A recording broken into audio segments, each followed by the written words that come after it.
It's really fun to be back. I walk through the campus, and some of it looks familiar and some of it, of course, looks very different. The campus is busier because there are more students here, but the kids are certainly, I think, smarter than when I was here. No disrespect to any of my classmates, but they're scary smart. They all seemed like plausible explanations, except they were all totally false.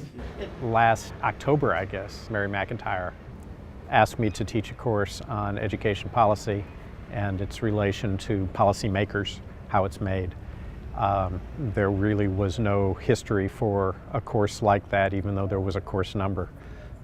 So they told me basically to teach what I knew. Numbers don't always mean what they're supposed to. Which was sort of the history of education policy, at minimum in Texas and federally, over the last 20 years, and how it affects education policy today and how it's being made. I just recently retired from a 20-year stint as state representative, during which time I was the only Rice graduate in the Texas House of Representatives, which means now there aren't any. I started out representing the Rice area, and then after the Tom DeLay redistricting about 10 years ago, I shifted to a district that was poorer, more diverse than the immediate area around Rice. And I served all that time on the Public Education Committee, and some of that time also doing budget work for higher education. We had people who knew about the problem but didn't want to do anything about it because it might make their schools look worse.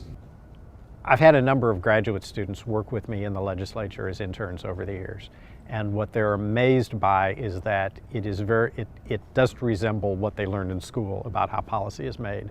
So what I'm trying to get across are some of the practical aspects of how policy actually happens, which is very different from the academic ways that policy supposedly happens.